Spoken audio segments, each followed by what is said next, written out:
Afternoon, everybody. How you doing today? Great. Thanks so much for joining us. I'm Deidre McPherson, Chief Community Officer for Assembly, and thanks for taking the time out of your busy Wednesday to be here with us at the historic Karamu House. Before we officially start our program, we're going to get grounded in mindfulness and unity with Janita Blue. So thank you, Deidre, for introducing me. As you all know, I'm the marketing coordinator here at Assembly for the Arts. I'm also a yoga meditation teacher and sound healer. So we're going to start today with a mindful practice.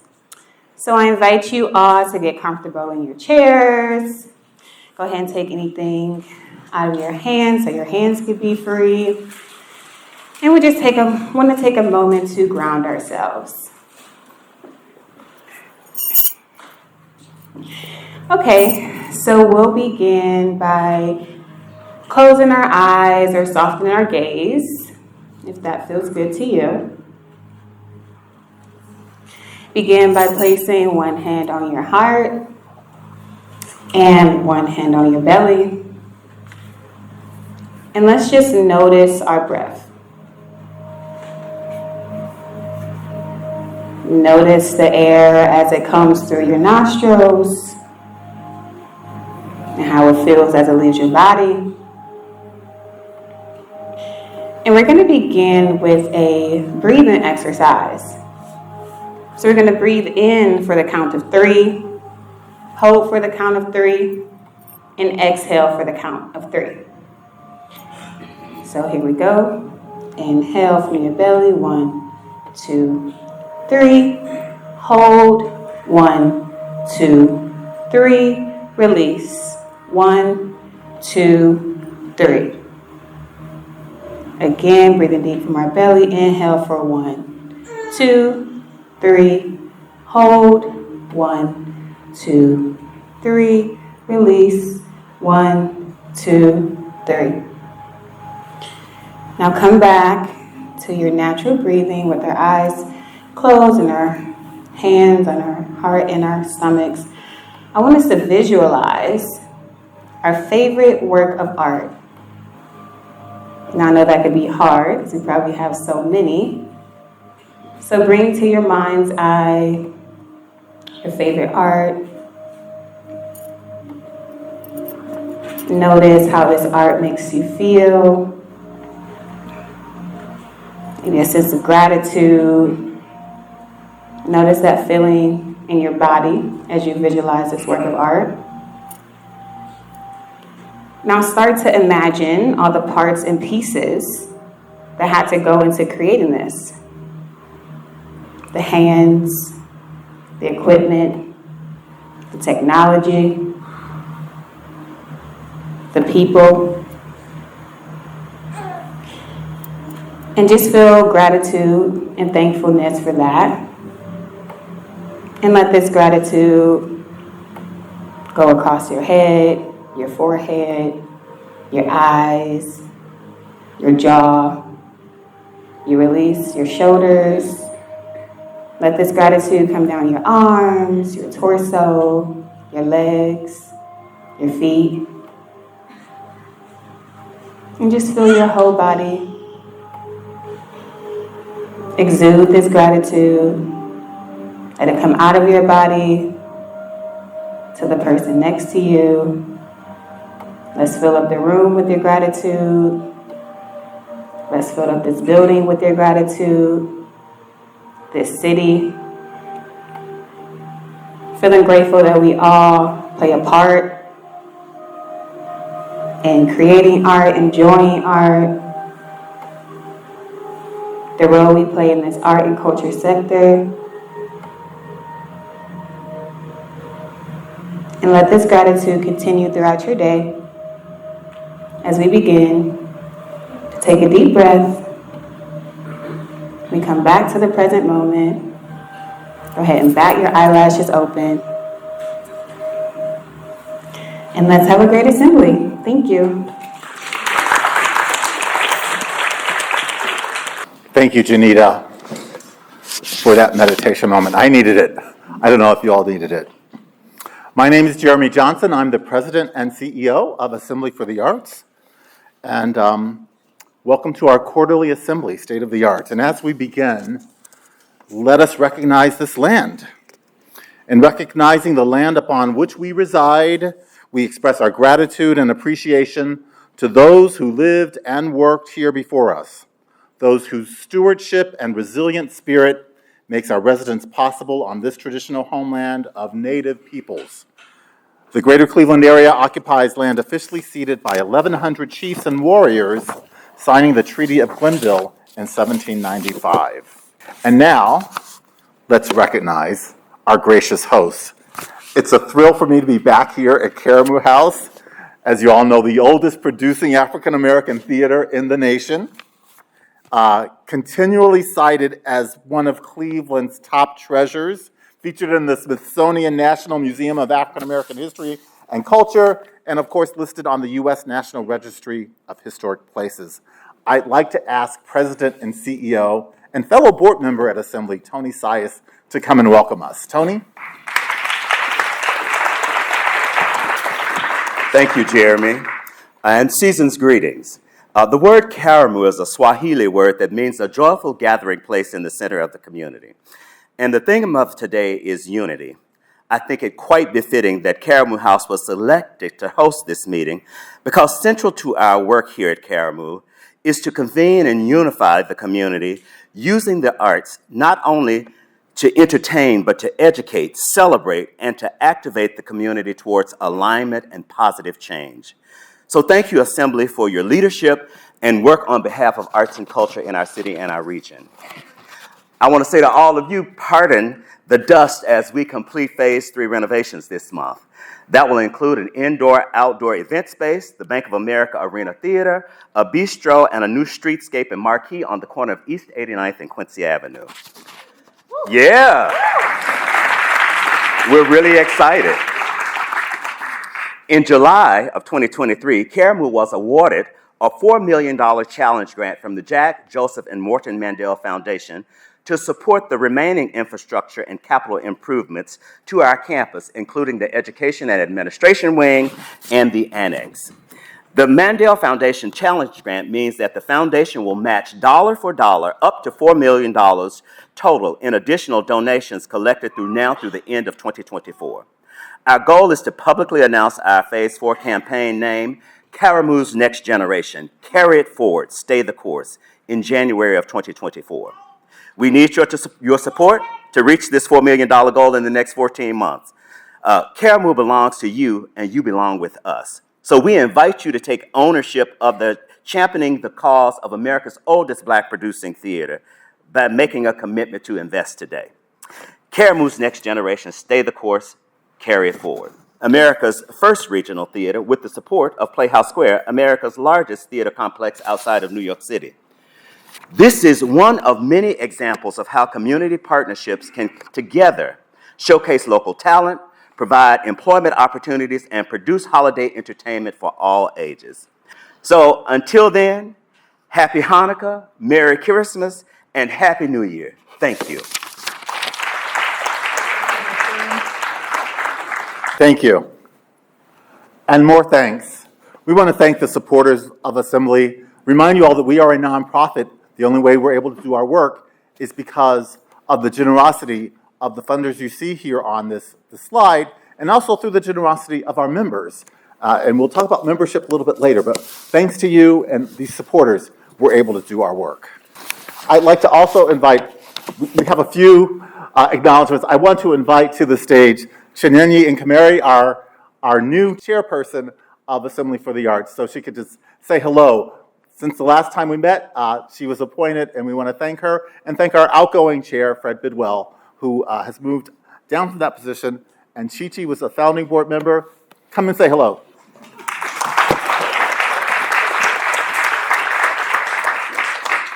Thank you all very, very much for being here at our quarterly meeting. I'm super excited to see the items that are going to be presented. You have in front of you our gorgeous annual report, which we're really proud to present to you all. I do want to leave you on this note. Cleveland is going through what I believe is a renaissance of the arts. Our vibrant artistic community really is in a state of change. And I think that this is a state of change that allows for a lot of positive growth.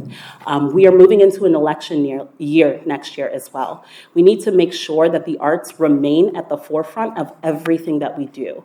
Artists record, repeat, and illustrate our history and our culture back to us. And we need to be able to make sure that the ecosystems that are here in Cleveland are also supported as well. So thank you all for being here today. Thank you. Thank you so much. We're going to go through a few items today. We're going to save time at the end for some of you are here. Really, one of our largest items is the Support for Artists Listening campaign results. We will be sharing a lot of our time, but there are some things we want to get to before that. Updates. The last time we gathered with you, you met Rhonda Brown, which this community helped to put her in place as the City of Cleveland's first strategist, senior strategist for arts, culture, and the creative economy. You heard from her. You asked questions about renewing public funding. We're going to hear more about that and what are we doing around messaging, advocacy efforts. You asked about more dialogue about public funding in particular. And you asked for more time to discuss and comment on Assembly's work. So we will continue to move forward so we can talk about that. One of the big things we do, I always say our mission, in addition to unifying, creating a unified voice for our sector, arts and culture sector, we are expanding the pie of resources and we are expanding and increasing equity within the arts and culture sector. A lot of that depends on the research. So I'd like to call to the stage Meg Matko and V. Thornton, or one of them, and they're going to go through research that has happened since we last met together. But we do have a new slate of officers at Assembly. We want to recognize them. I always like to include the visuals of who we are and who Cleveland is. You can say what you're about, but it's more important to do what you're about and be what you're about. We thank our slate of officers. All right. Meg. Thank you, Meg. Meg Matko. Hi, everyone. Hi, everybody. I am going to talk really quickly about some findings that we got from some research that went out. If you remember the Arts and Economic Prosperity Survey that we were doing for months and months, Veronica Thornton, V, who was a huge part of that, out at all kinds of nonprofit arts and cultural events. Oh, thank you. And collecting surveys from folks that were attending arts and cultural events. So this was really looking at how people were spending money related to the arts, and the results of all of that research are in. So we had over 1,100 surveys that were collected. So thank you to everybody who participated in that, and we had a lot of volunteers, we had organizations who were supporting, so thank you. We got a big turnout. 172 nonprofits supplied financial and audience information. So that's about 38% of nonprofit arts and culture organizations in the county. So that's quite a bit. So what did it say? Did it work? Yes. Okay. Arts and culture nonprofits and their audiences spent over $533 million in 2022. Supported 8,637 jobs. Nonprofit arts and culture audiences spend on average $37.33 per person per event. So that's pretty interesting. 73 or 70, almost 80% agree that this venue or facility is an important pillar for me within my community. So that was one of the questions on the survey. You know, how do you feel about your arts and culture community? How do you feel about these organizations? So almost 80% thought that they were really, really important in the community.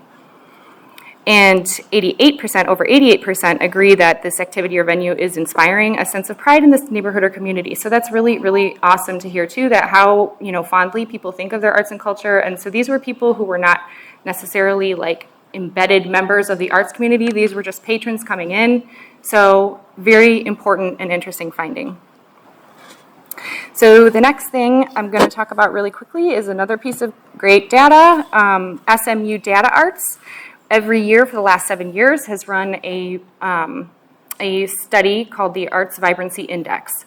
So we participated in this year, Cleveland did, with the support of Cuyahoga Arts and Culture. I think it was was it Laura or Jake, you guys helped write the piece that went to SMU. And based on their Arts Vibrancy Index, Cleveland ranks number 12th in large cities across the country. So that's actually an improvement from last year, or the last time we did it. Yeah, it's pretty excellent. Yes, that we were 19th and we moved up to 12th, which is a pretty amazing jump. So we were in the 99th percentile in U.S. for arts dollars. So if you're curious about what is the Arts Vibrancy Index and how that's calculated, SMU has some really deep dive research nerd data on their website. So I can share that with folks if they're interested. But to break it down quick, it's program revenue, total expenses, and compensation. So if you see there those three bullets at the end, it says number 6 in program revenue, number 12 in total expenses, and number 13 in compensation, which is pretty great. So thank you. Wanted to share that happy news, and we'll move on to the next slide, which I believe is Sean Watterson, who's going to be talking about the music census. Thank you.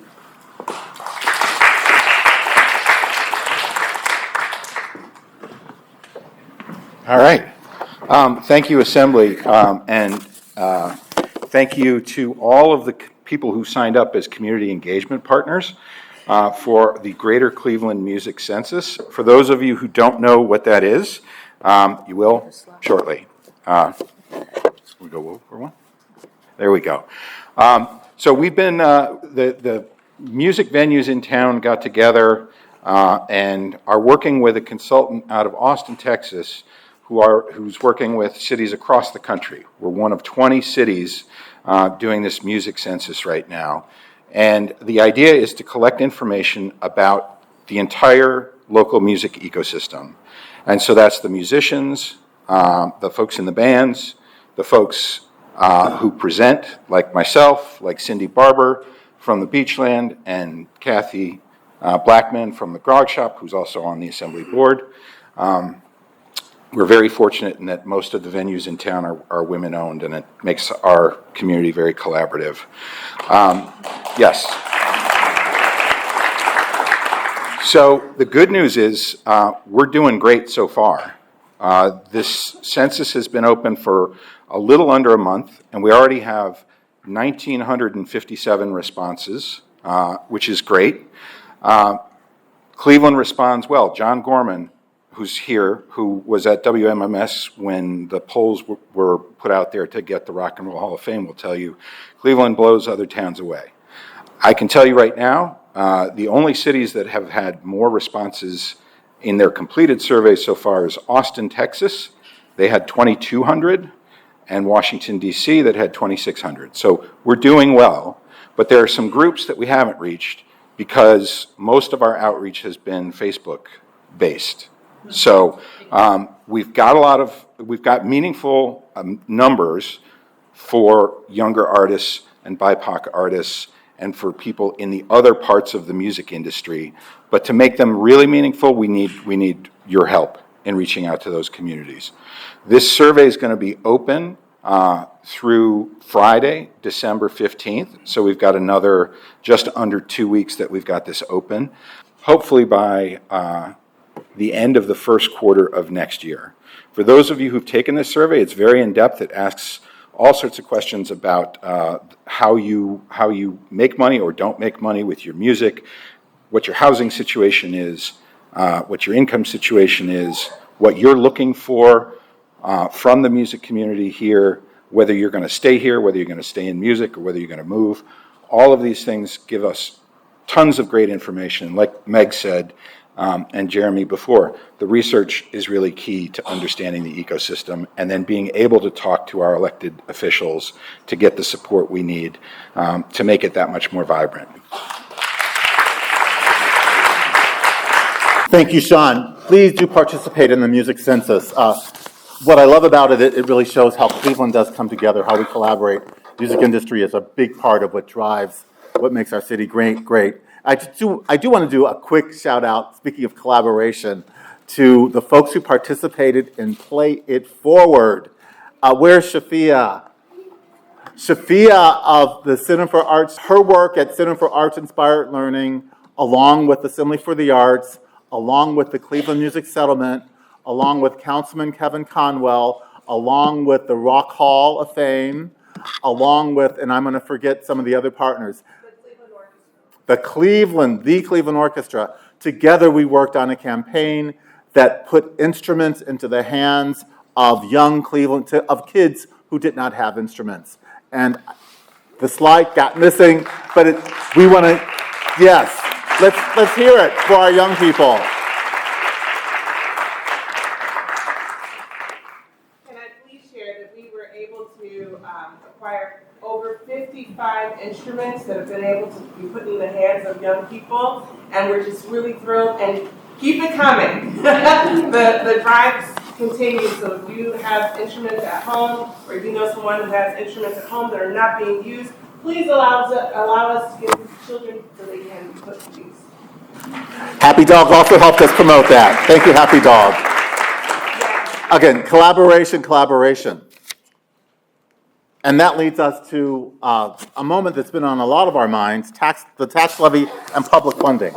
So put on your wonky hats just for a minute. I'm going to share what everyone in this room knows. I'm going to do my usual hand survey. How many of you are with nonprofits? Raise your hands.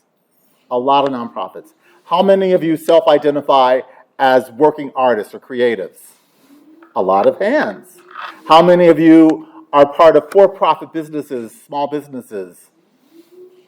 All right, there's overlap there. The three-legged stool. Well, the largest source of funding for nonprofits in our region, as you all know, comes from Cuyahoga Arts and Culture. CAC, of course, is the government agency created by the state of Ohio, and it receives its funds from one source. We all know the source, cigarette taxes. This tax or levy has twice been authorized by Cuyahoga voters, and that current levy for this tax will expire on January 31, 2027.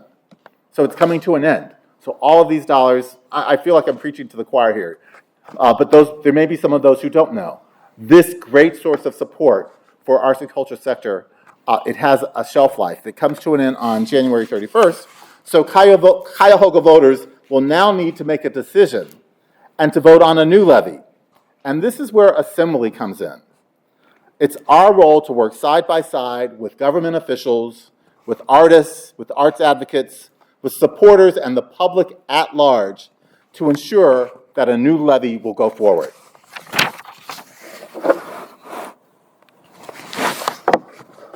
The current levy has delivered hundreds of millions of dollars. According to the CAC website, $235 million since 2007, accounting for 3,700 grants made and 472 nonprofits have been funded. Did I hear some applause from one of our board members? I asked who was in the audience. We also have board members here in the audience. Assembly board members, raise your hands. Thank you for being present. Thank you.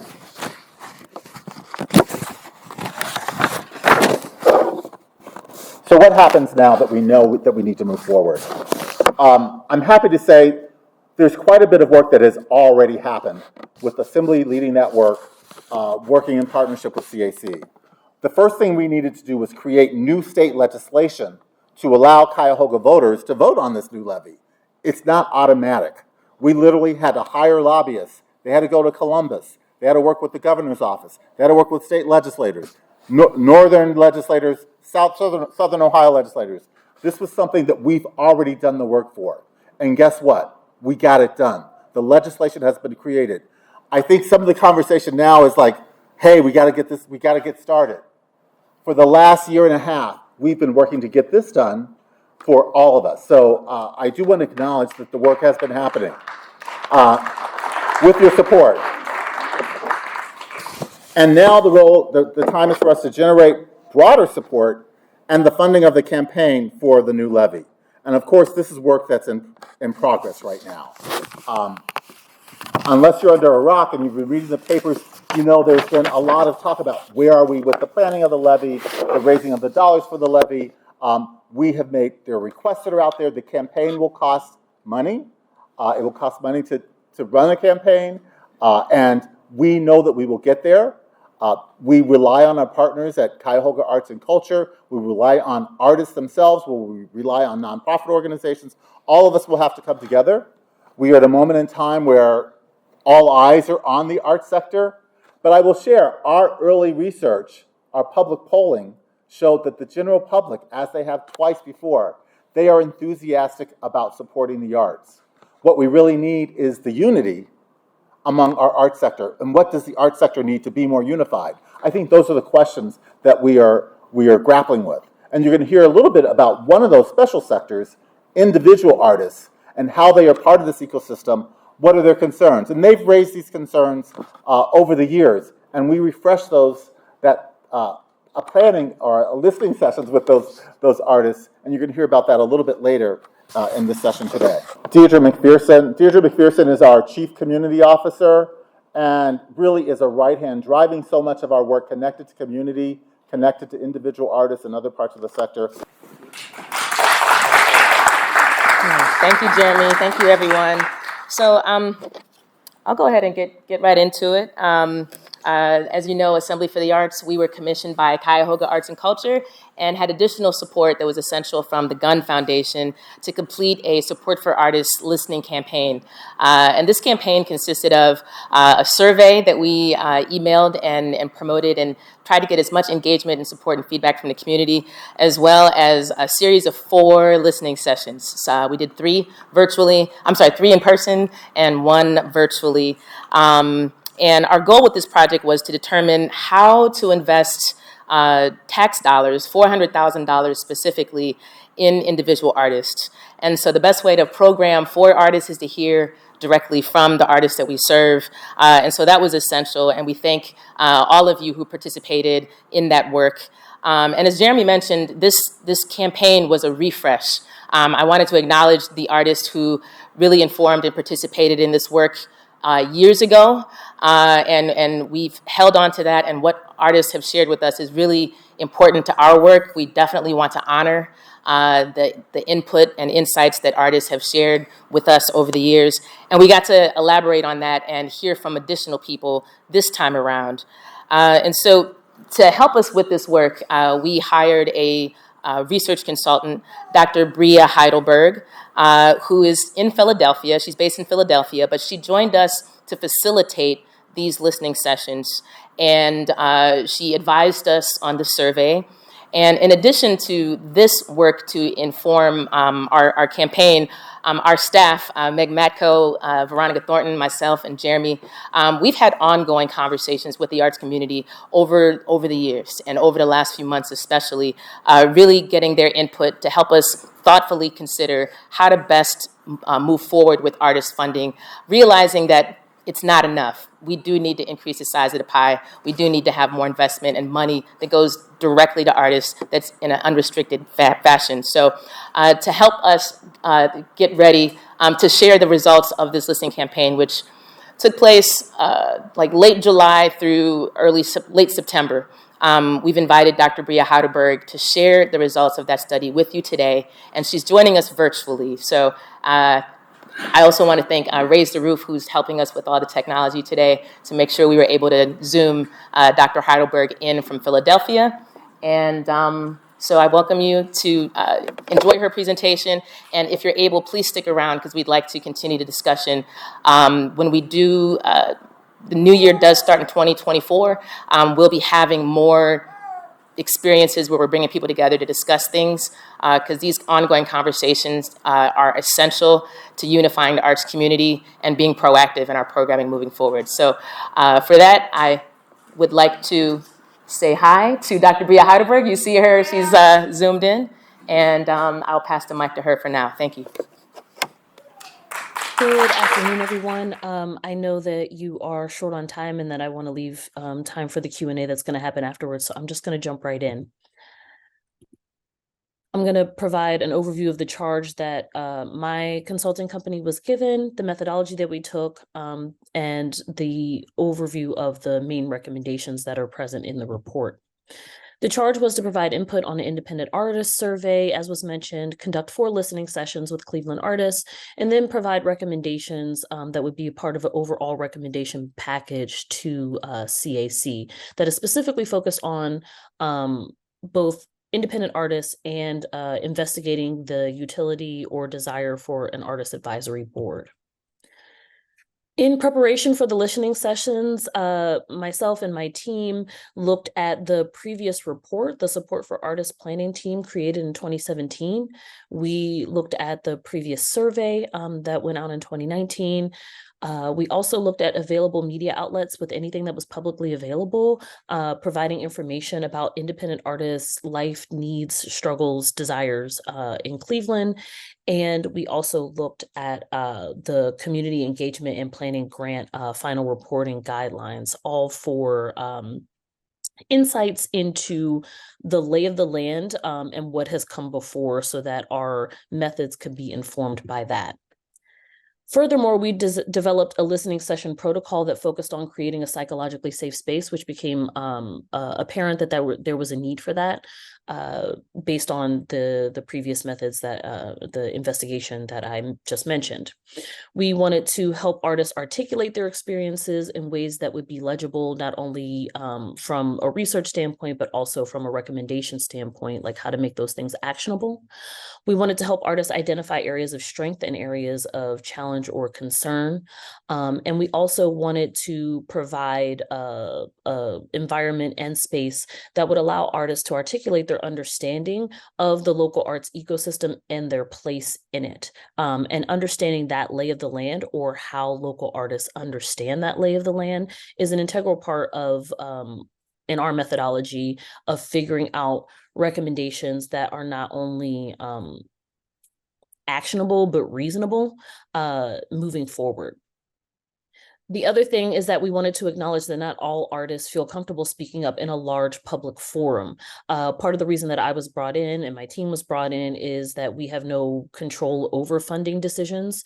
And so not having any of our personal identity or ego tied to it helps provide some sort of psychological space and distance, but that might not have been enough in the moment. And so in addition to the open forum listening sessions, I also provided an email address for people to share their thoughts and feedback and responses and concerns.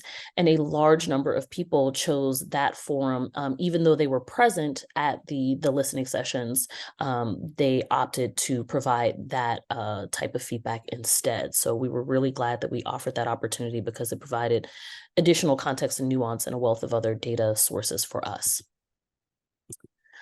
So as was mentioned, there were 4 listening sessions, and I provide the dates and the format. There was 1 in Zoom, the other 3 were in person. I provided the address so that it's clear that there was an attempt on the part of Assembly to make sure that the listening sessions were occurring outside of just one central location. So different communities were hopefully represented.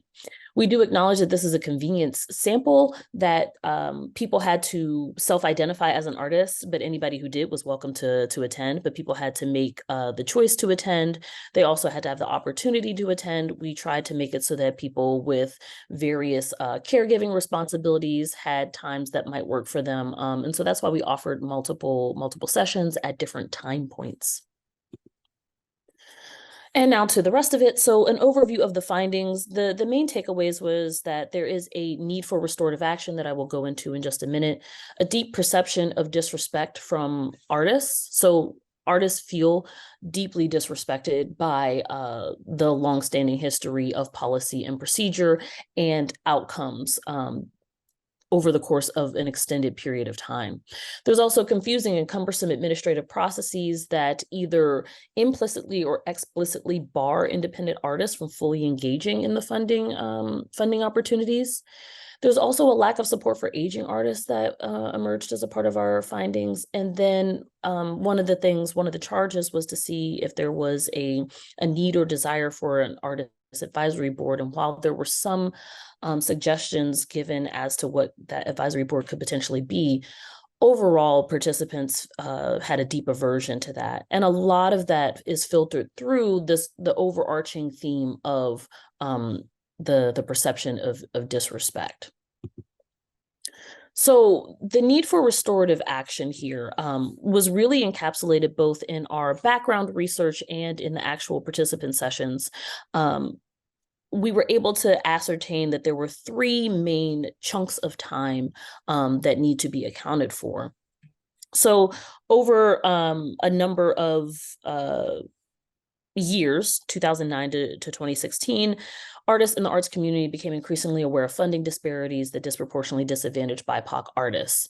And in response to that, there was the Support for Artists team that was formed, did its work, did an extensive amount of work, a large number of meetings, a large number of document analysis. They came up with recommendations, and the artists and arts community were disheartened and frustrated, not only from what they learned about individual artist support throughout their work, but also by the reception of their final reports.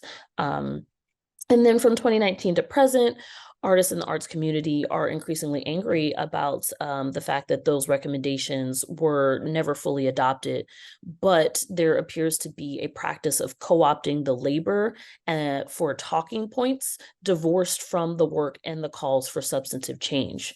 And so to further explain what I mean by that, on one side of your screen, you have the Support for Artists planning team recommendations, which came with extensive rationale and explanation for what they mean by these words: funding, art market opportunities, space and time. I took some liberties by putting the ING on network, but network opportunities, the creation of network and the maintenance of networking.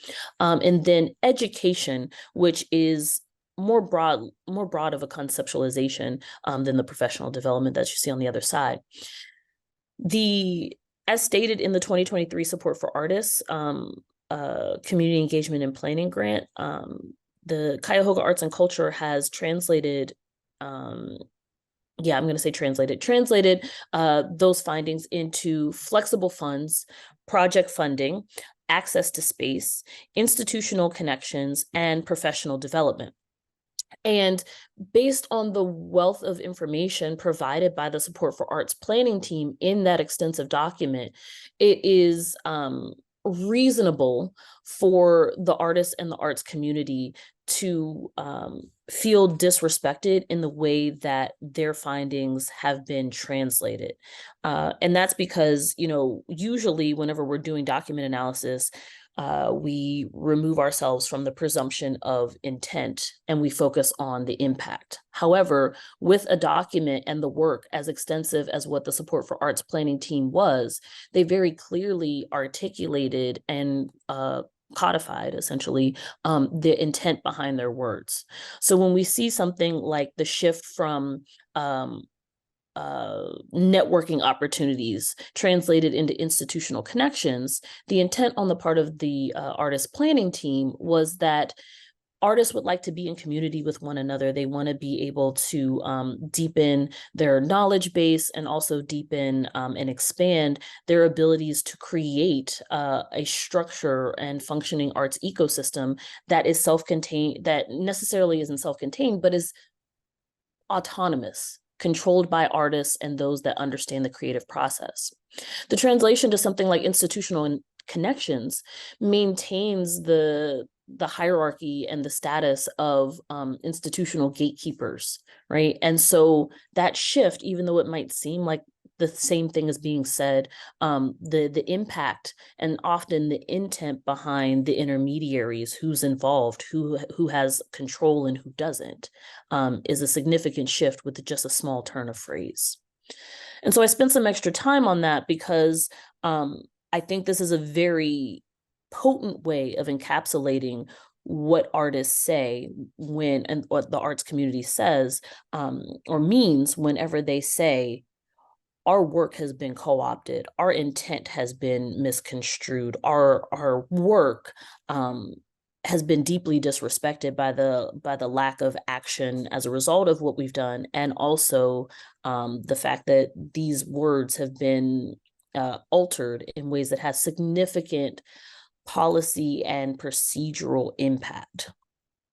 So the top recommendation here is to explicitly acknowledge and apologize for the strained relationship between CAC and local artists, because without that acknowledgement of the impact, and again, in this particular context, because I don't have our research did not unearth additional understanding of the intent behind CAC words and actions, we are just focusing on the impact.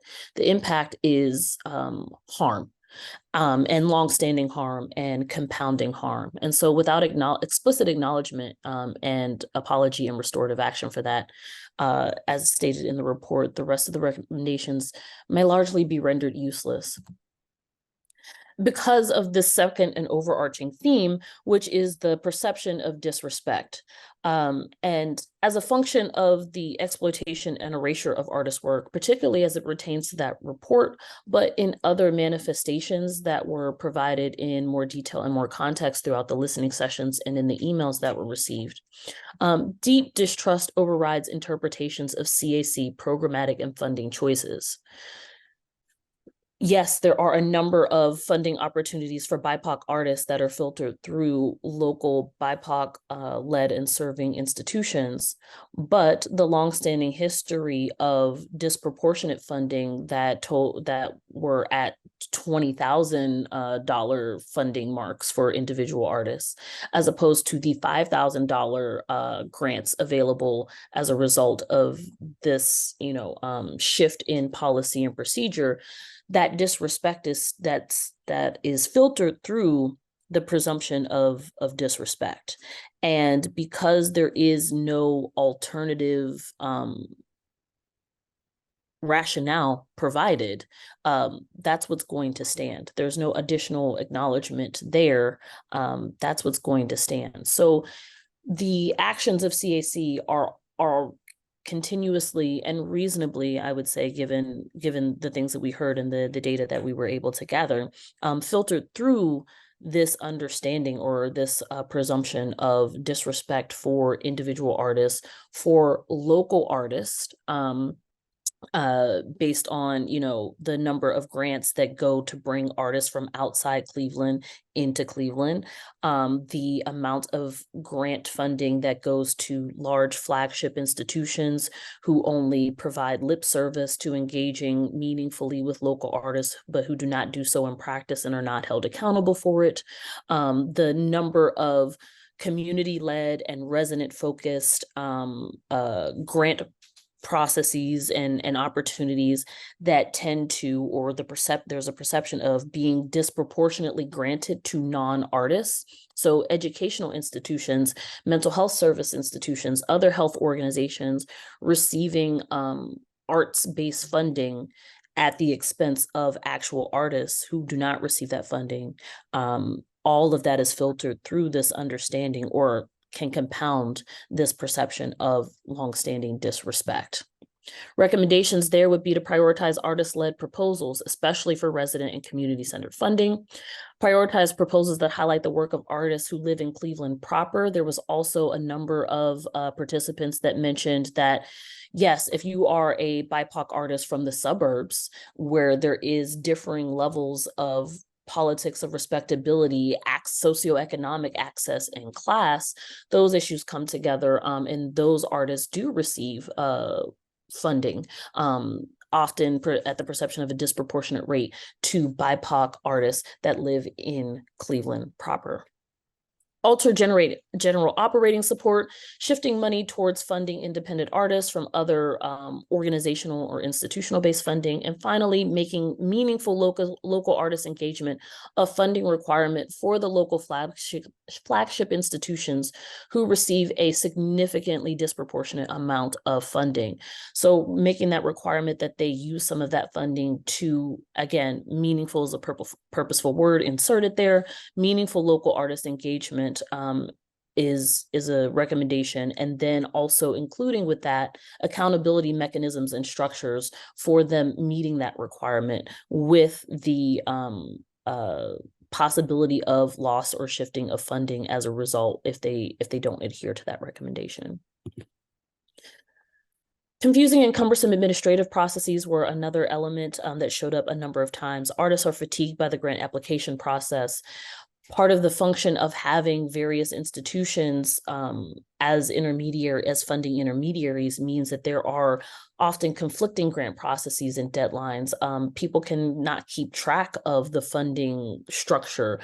And it's not just in this particular instance about CAC, but it's CAC in collaboration or in communication with the other funding sources that exist within the Cleveland area. Artists said that keeping up with the grant cycle is a full-time job. And once you miss one or two, you can be knocked off of track for 1 to 2 years.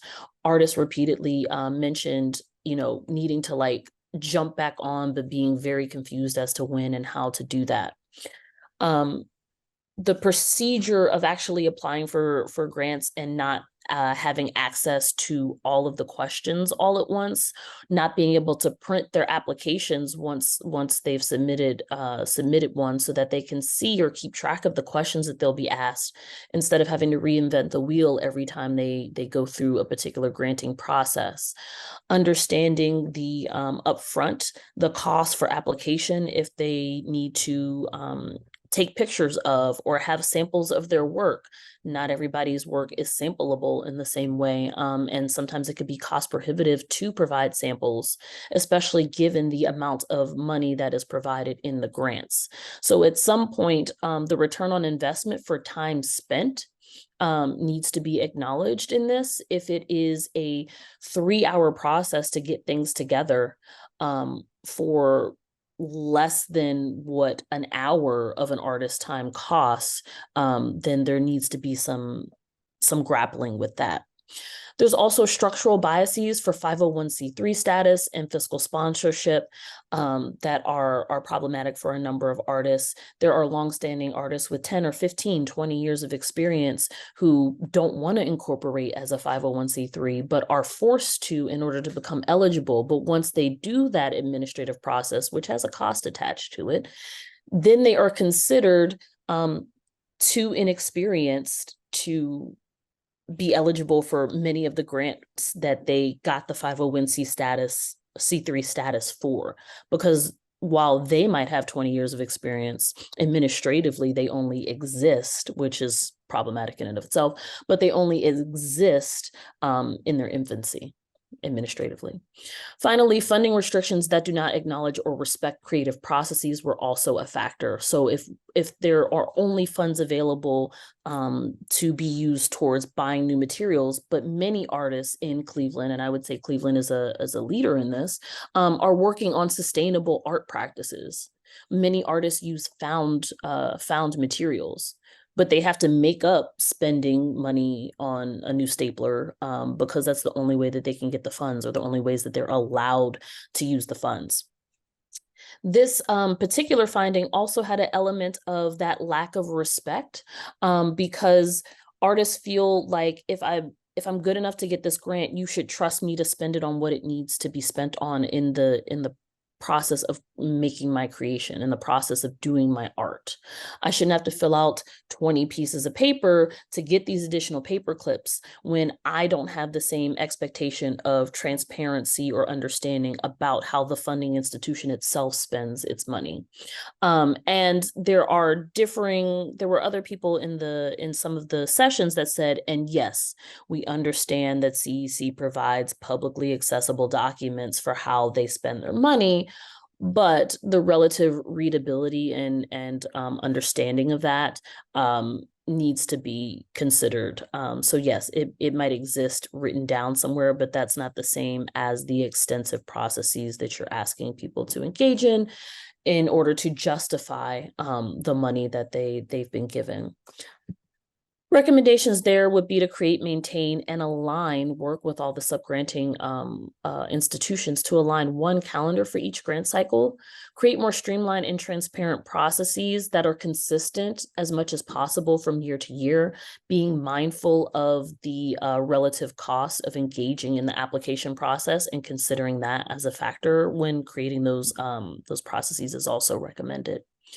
Removing as much as possible 501c3 or fiscal sponsorship requirements, removing funding restrictions, because what the messaging is, whether that's implicit or explicit, is that artists don't deserve the right to make a living from their work because we're not providing funding for your housing, your artist space, your food, your caregiving responsibilities, what it costs to live as a human. We will only provide money if you are producing something in a very narrowly defined definition of what it means to produce. Finally, in order to meet some of those charges, you would need to provide larger grants overall.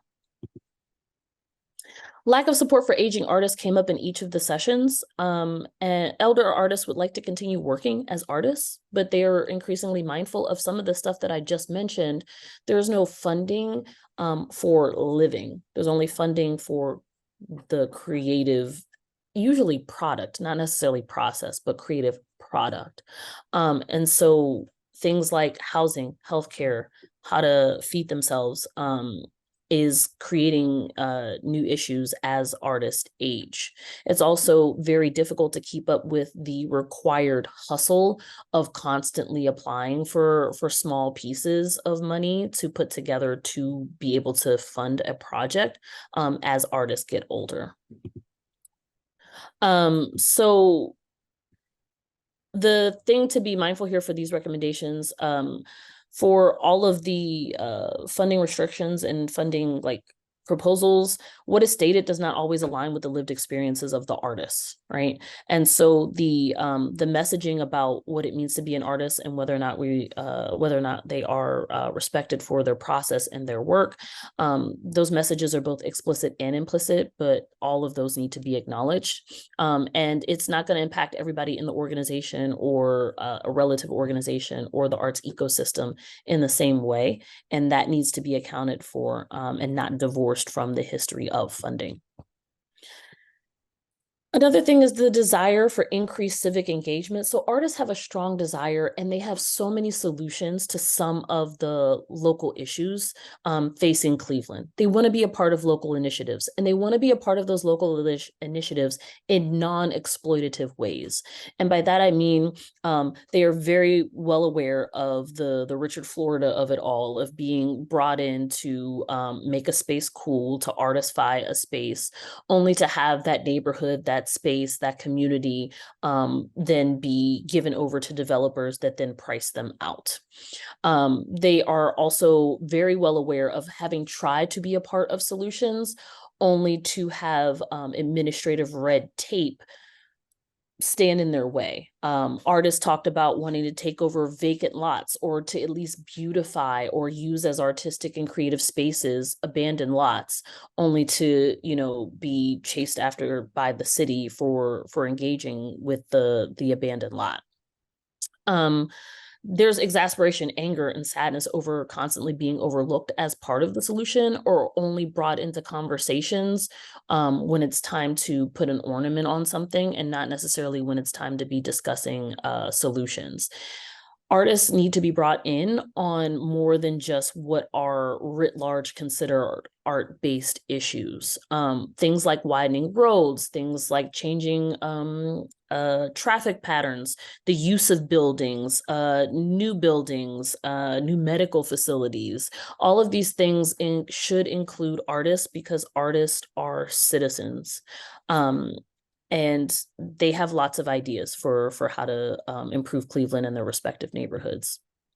So there need to be opportunities for local artists to be included in conversations about civic and social issues in meaningful ways. So this is another one where that in meaningful ways was added. Finally, this is the process of the organizational culture, the history, the institutional history of these stories and elements for the personal development of all of the artists.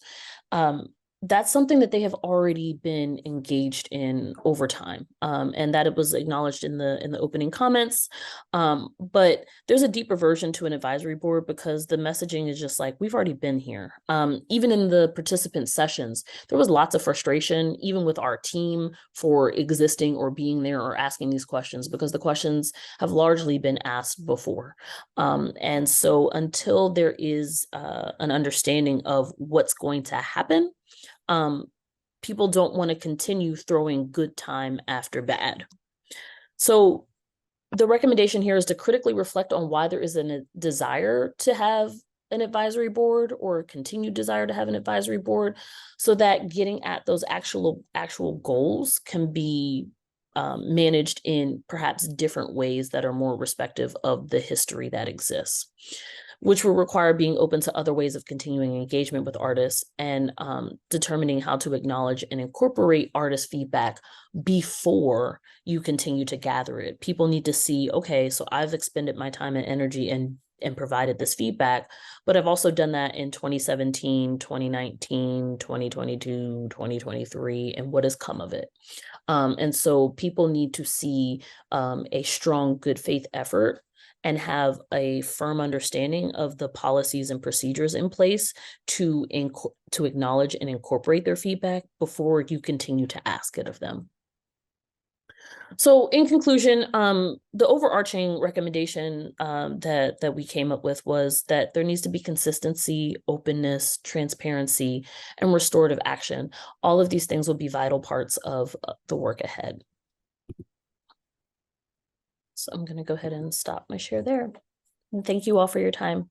And for all the artists that participated either in person or virtually or via email, our deepest gratitude for your willingness to engage in the process and for sharing your vulnerabilities and your pain points as well as the happy points with all of us.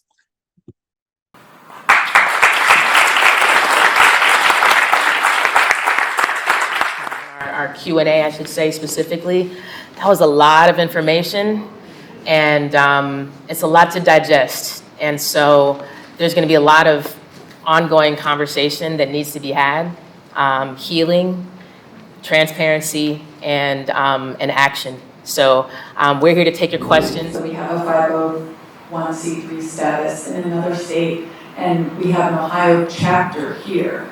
But because we are not incorporated here in Ohio, we are not allowed to have funding from the CAC, even though our Ohio chapter provides prevention plays and drama therapy within the Cleveland, Cuyahoga County area. So, yeah, I was just kind of wondering if that question also came up when she was discussing about, organizations not even having a 501c3 status. The goal of this study was to have a conversation around funding individual artists. And so we didn't touch upon that, so I'm sorry I'm not able to, that the study didn't touch on that. I was really about programs and funding for artists who call Cuyahoga County home. But there are other people in this room who might be able to answer that question. So I welcome you to connect with them, including CAC, following the program. I'd like to plant a seed today. Since September 1st, and right now it started snowing, I painted over 140 canvases. Anywhere outside, because of the toxicity of the paint and whatnot. I would hope and trust today, as I plant this seed, that we can move forward with this. What is the chance or possibility of, let's say, $1 million being put into a pot? Cleveland Foundation, Gun Foundation, Cuyahoga Arts and Culture, for 100 different artists to receive $10,000 of each of that $1 million. That would give them a chance to breathe, to work, pay their rent, utilities, or whatever. Several artists and I have talked about this recently, and I think it's viable and it's doable. Ohio Arts Council gives out a $5,000 grant, which you can do whatever you want to do with it. $5,000. $10,000 once you pay your taxes, you do your W-9 form or whatever, it will still give you some breathing room to work. Everything that I've created since September 1st has been donated. Some of you probably have seen my flyer. Artists need paint, nail polish, drop cloths, other materials, and they can write it off. I just want to plant that with you today, but just think about it. Cleveland Foundation, Karamu Arts and Culture, which is CIF fund, Gun Foundation, put up $1 million in a pot. However you want to divvy it up. Still do your selection process to make artists qualified. And I'm not talking about these little whippersnappers who run around here with a piece of raw canvas and a paintbrush talking about I'm artists. I'm talking about people who have a track record and a bio that you can truly pick from. I'm sorry if I'm going over the back. I'd like for us to think about that. I don't care if you're a writer. I don't care if you're a visual artist. I don't care if you're a musician or a dancer. Please think about that. And as we go forward, and I'm being very sincere. Thank you. I just want to say, Greater Cleveland is a place where the private sector plays a huge role. And I see Assembly's role, it's right in our name, how do we find ways to leverage public and private? So I think the sentiment you raised is something that we should always be thinking about. How do we leverage public and private funding? So we're going to work on that. Thank you. It appears that individual artists have to be a 501c3, but I was not aware that that is the case. Okay. No, thank you for that question, Rachel. That's not the case when you're applying for individual artist funding programs, which Assembly for the Arts, Karamu House, Spaces, Julio de Burgos, and a number of others administer in Cuyahoga County. So for individual artist funding programs, the ones administered by the organizations that I just mentioned, that status, being a nonprofit, is not required. And currently, in instances when you want nonprofit funds from other entities, from the Gun Foundation, from the Cleveland Foundation, artists, individuals need to have a fiscal sponsorship. Assembly for the Arts, that is a program that we currently offer where artists can work with us, we'll be their fiscal sponsor so that they can access funds from other funding sources. We also provide that resource for artists who are creative businesses. Not all artists want to be a nonprofit.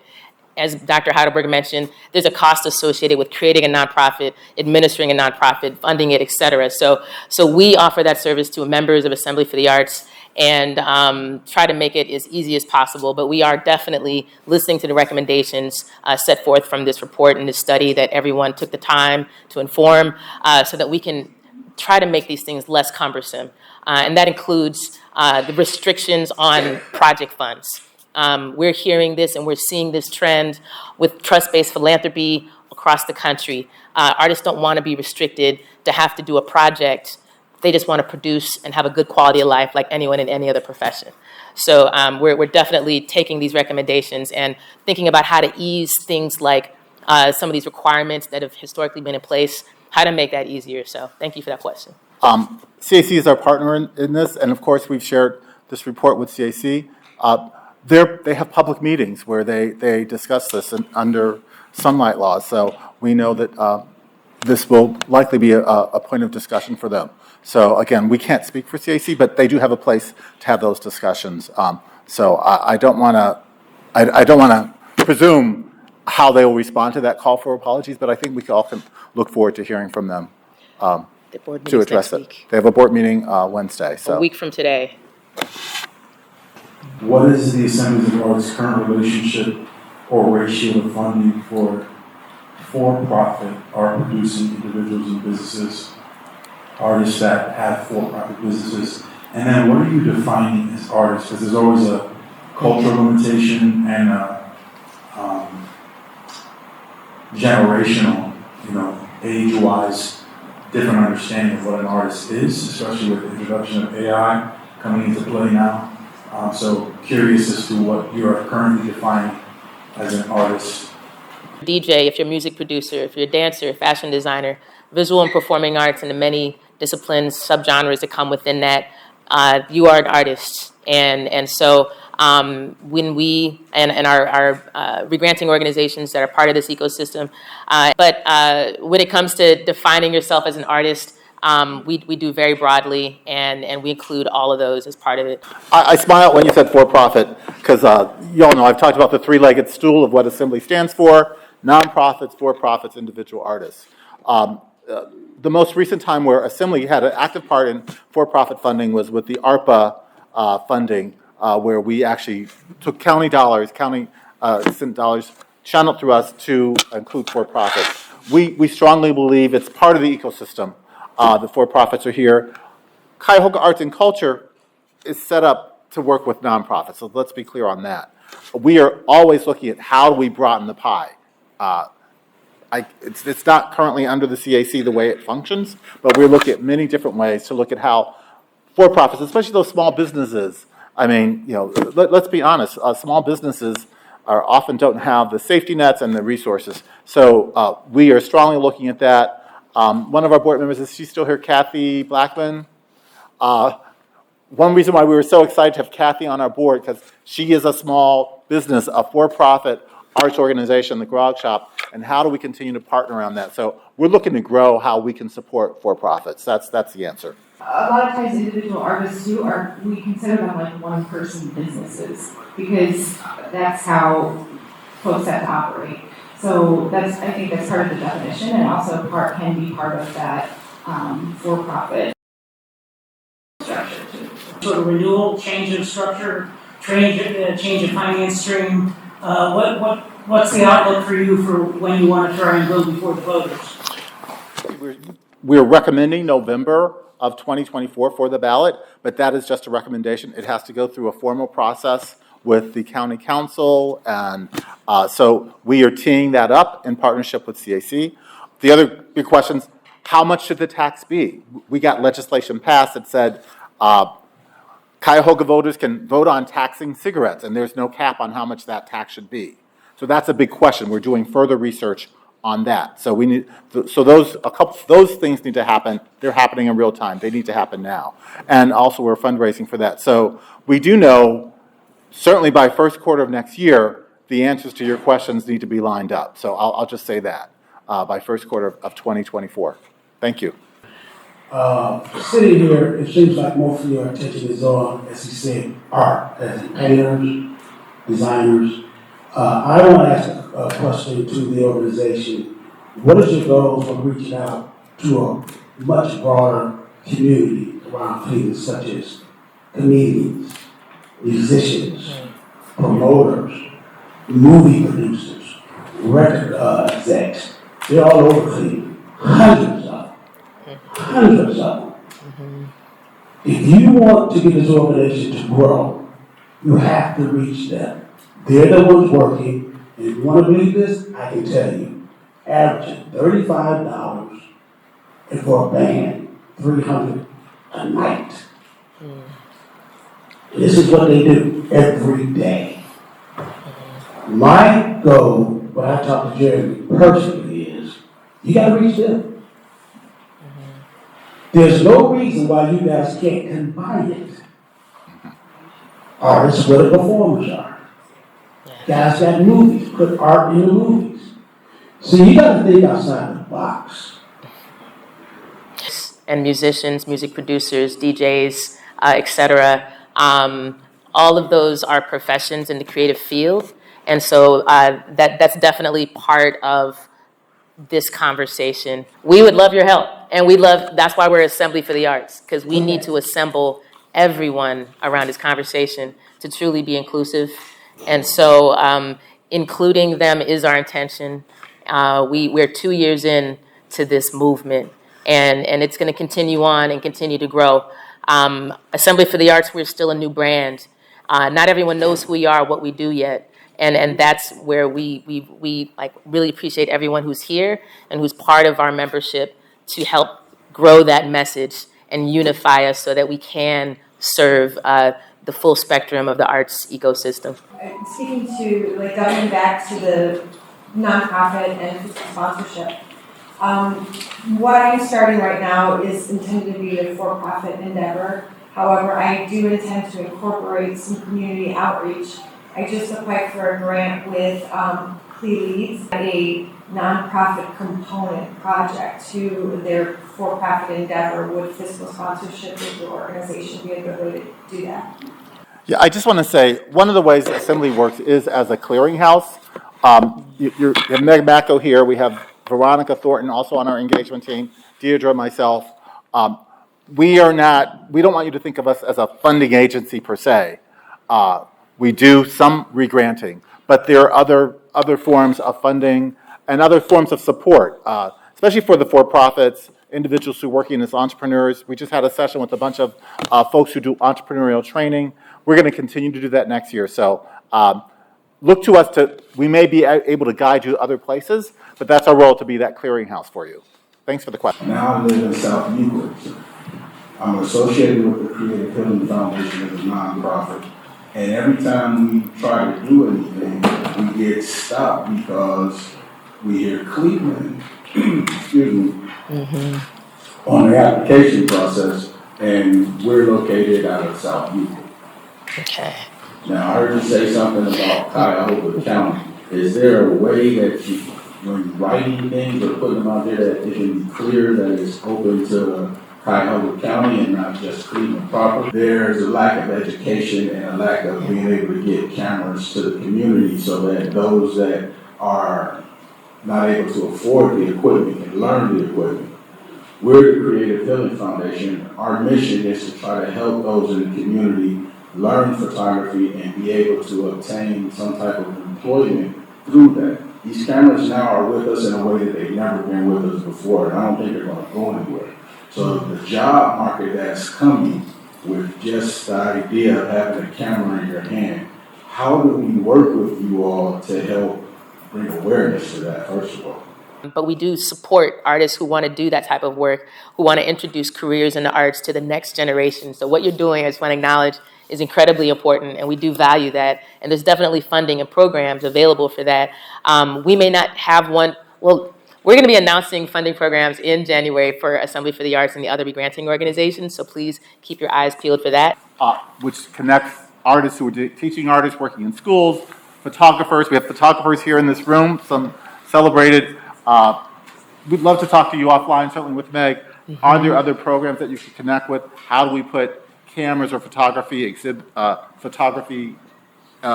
instruments into the hands of young people? I love that. We just did it with the instruments with Center for Arts Inspired Learning. So they're partners here.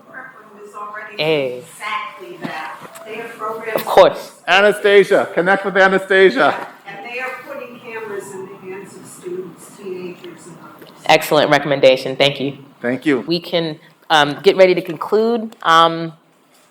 Looking into the new year, we have quarterly assemblies that will be focused on our strategic priorities in 2024, and we're going to be working to increase the funding. People were asking, how do we get to $1 million for individual artists? These are the types of conversations and the policy work that we're trying to do behind the scenes, because we realize that that's not enough. More convenings around racial equity. When we say we're having listening sessions, that includes having real conversations around race and equity so that everyone has access to the same opportunities. And lastly, continued knowledge building for services for artists, that professional development piece. How do you operate as a solopreneur, as a one-person business, a full-time artist? We'll be working with a number of partners throughout the region to help bring that connection to artists, including financial stability. And we're also looking at ending the year with art giving. So Assembly for the Arts, we're funded by a group of major funders from our major foundations and others, but we also rely on donations and membership revenue. So if you're able to support us, thank you. If you already have, we really appreciate you. Next week, a week from today, is our partner, Cuyahoga Arts and Culture, will have their public board meeting. All are welcome to attend. That QR code will take you to the page of their website where you can access information about their board meetings. It's at Cleveland Public Library at 3:30 p.m. All are welcome. ClevelandArtsAndEvents.com. It's a fantastic website. It's a place where you can create an artist profile. You can create an organizational profile. You can publicize your events. It's free to use. You can learn about other artists, learn about space to monetize your art. It's a great resource. Please check it out. And we hope you stay connected to Assembly. This is our final gathering of the year. We have quite a bit of work ahead of us, and we really appreciate the role that all of you play in your individual organizations and as artists and as advocates in the community. So we invite you to stay connected, refer others to us as we continue to grow, and happy holidays. Thanks so much for joining us today. Bye. Happy holidays.